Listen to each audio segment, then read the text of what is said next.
ಉಡಾಯಿಸೋ ಖಾರ ಬಣ್ಣ ರುಚಿಯನ್ನು ನೀಡುತ್ತದೆ. ಮೆಣಸಿನ ಪುಡಿ ಚಿಂದಿ ಉಡಾಯಿಸೋ ಖಾರ ಬಣ್ಣ ರುಚಿ. ಇನ್ನು ಇದೆಲ್ಲದರ ಜೊತೆಗೆ DCM ಅವರು ದೇವಸ್ಥಾನಕ್ಕೆ ಹೋಗಿರೋದು, ಗುಟ್ಟಾಗಿ ಅವರು ನಾಗರನವಿಲೆ ದೇವಸ್ಥಾನಕ್ಕೆ ಹೋಗಿ ಬಂದಿದ್ದಾರೆ. ನಾಗರನವಿಲೆ ದೇವಸ್ಥಾನದ ಬಗ್ಗೆ ಒಂದು ನಂಬಿಕೆ ಇದೆ. ಯಡಿಯೂರಪ್ಪ ಮುಖ್ಯಮಂತ್ರಿ ಆಗೋದಕ್ಕಿಂತ ಮೊದಲು ಅಲ್ಲಿಗೆ ಹೋಗಿದ್ರಂತೆ, ಅದಾದ ಮೇಲೆ ಮುಖ್ಯಮಂತ್ರಿ ಆದರು ಅನ್ನುವಂಥ ನಂಬಿಕೆ. ದೆಹಲಿಗೆ ಹೋಗೋದಕ್ಕಿಂತ ಮೊದಲು ಅವರು ದಿಢೀರ್ನೇ ಹಾಸನದ ನಾಗರನವಿಲೆ ದೇವಸ್ಥಾನಕ್ಕೆ ಹೋಗಿರೋದು. ಇದರ ಕಾರಣ ಏನಿರಬಹುದು? ಇದು ನಾನು ಹೇಳ್ತಿದ್ನಲ್ಲ, ರಾಜಕಾರಣಿಗಳಿಗೆ ಏನು ಮಾಡಿದ್ರು ಕೂಡ ಒಂದು ದೊಡ್ಡ ಸುದ್ದಿನೇ. ಯಡಿಯೂರಪ್ಪನವ್ರ ಕತೆ ಹೇಳ್ತಾ ಇದ್ದೆ ನಾನು. ಬರ ಅಧ್ಯಯನಕ್ಕೆ ಅಂತ ಬಂದಿದ್ದಂಥ ಸಂದರ್ಭದಲ್ಲಿ ದೇವಸ್ಥಾನಕ್ಕೆ ಭೇಟಿ ಕೊಟ್ಟಿದ್ರು, ಅದಾದ ಮೇಲೆ ಅವರು ಮುಖ್ಯಮಂತ್ರಿ ಆದರು ಅಂತ.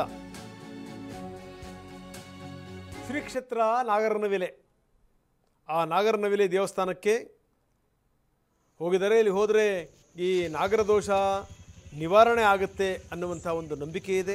ಇದೆಲ್ಲದರ ಜೊತೆಗೆ ಅಂದುಕೊಂಡಂಥ ಕಾರ್ಯಗಳು ಸಿದ್ಧಿ ಆಗ್ತವೆ ಅನ್ನುವಂಥ ನಂಬಿಕೆ ಇದೆ.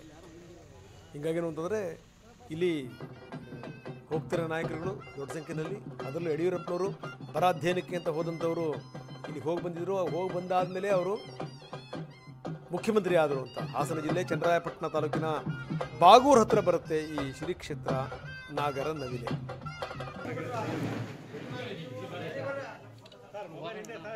ಬರೀ ಪ್ರಸನ್ನ ನಮ್ಮೊಂದಿಗೆ ಮತ್ತೆ ಸಂಪರ್ಕದಲ್ಲಿದ್ದಾರೆ. ಪ್ರಸನ್ನ, ನಾವು ನೋಡ್ತಾ ಇದ್ವಿ ಸಾಕಷ್ಟು ಸಂಗತಿಗಳು. ಒಂದು CM DCM ದೆಹಲಿಗೆ ಹೋಗ್ತಾ ಇರುವಂಥದ್ದು ಮಧ್ಯಾಹ್ನ 3 ಗಂಟೆಗೆ ಜೊತೆಯಾಗಿ.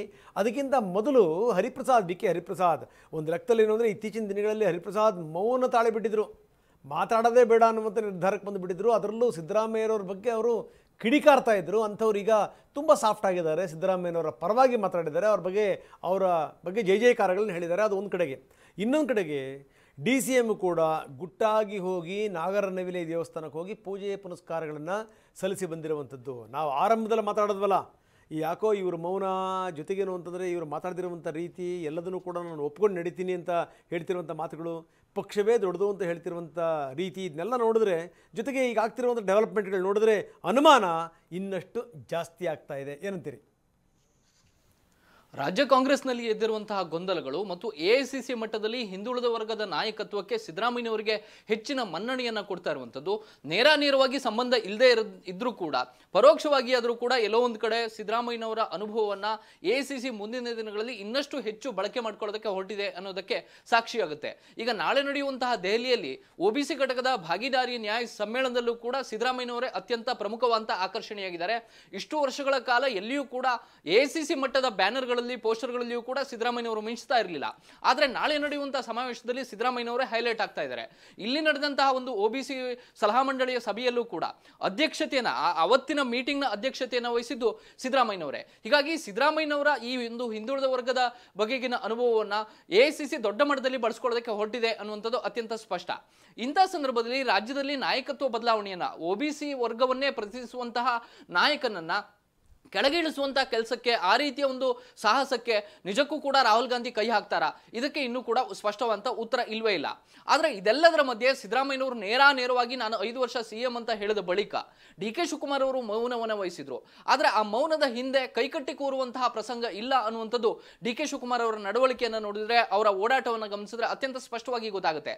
DK ಶಿವಕುಮಾರ್ ಅವರು ತನ್ನ ಮಟ್ಟಿಗೆ ಏನು ಪ್ರಯತ್ನವನ್ನು ನಡೆಸಬೇಕು ಅದನ್ನು ನಿರಂತರವಾಗಿ ನಡೆಸ್ತಿದ್ದಾರೆ. ಒಂದು ಹೈಕಮಾಂಡ್ನ ಬಲ ಬೇಕು ಅನ್ನುವಂಥದ್ದು ಎಷ್ಟು ಸ್ಪಷ್ಟವೋ, ದೈವ ಬಲ ಬೇಕು ಅನ್ನುವಂಥದ್ದನ್ನ DK ಶಿವಕುಮಾರ್ ಮೊದಲಿನಿಂದಲೂ ನಂಬ್ಕೊಂಡು ಬಂದವರು. ದೇವರು ದಿಂಡ್ರು ಅಂದ್ರೆ ಅವರು ಮೊದಲು ನಿಂತು ಪೂಜೆ ಪುನಸ್ಕಾರಗಳಲ್ಲಿ ತೊಡಗಿಸಿಕೊಳ್ತಾರೆ, ಹೋಮ ಹವನಗಳನ್ನ ಮಾಡಿಸ್ತಾರೆ. ನಿನ್ನೆಯೂ ಕೂಡ ಇದೀಗ 3 ದಿನಗಳ ವಿಶ್ರಾಂತಿಯಲ್ಲಿ DK ಶಿವಕುಮಾರ್ ಮನೆಯಲ್ಲೇ ಇರಬೇಕಾಗಿತ್ತು. ಆದರೆ ಅನಾರೋಗ್ಯದ ನಡುವೆಯೂ ಕೂಡ ಹೋಗಿ ಹಾಸನದ ಚನ್ನರಾಯಪಟ್ಟಣ ದೇವಸ್ಥಾನಕ್ಕೆ ಹೋಗಿ ಭೇಟಿಯನ್ನು ಕೊಟ್ಟಿದ್ದಾರೆ. ಅಲ್ಲಿ ಒಂದು ವಿಶೇಷ ಇರುವಂಥದ್ದು, ಹಿಂದೆ ಯಡಿಯೂರಪ್ಪನವರು ಇದೇ ದೇವಸ್ಥಾನಕ್ಕೆ ಭೇಟಿ ಕೊಟ್ಟ ಬಳಿಕ ಮುಖ್ಯಮಂತ್ರಿ ಹುದ್ದೆಯನ್ನು ಅಲಂಕರಿಸಿದ್ರು ಅನ್ನುವಂಥದ್ದು. ಈಗ DK ಶಿವಕುಮಾರ್ ಅವರ ನಡೆ ಕೂಡ ಎಷ್ಟು ದಿನ ಅವರು ಮೌನವನ್ನು ವಹಿಸ್ತಾರೆ ಅನ್ನೋದರ ಮೇಲೆ ಅತ್ಯಂತ ಮುಂದಿನ ಬೆಳವಣಿಗೆಗಳು ನಿಂತಿದ್ದಾವೆ. ಹೀಗಾಗಿ ಜೊತೆಗೆ CM DCM ಅವರ ದೆಹಲಿ ಪ್ರವಾಸ ಕೂಡ ಸಾಕಷ್ಟು ಕುತೂಹಲವನ್ನು ಕೆರಳಿಸ್ತಾ ಇದೆ. ರಂಗನಾಥ್, ಧನ್ಯವಾದ ತಮ್ಮೆಲ್ಲ ಮಾಹಿತಿಗೆ.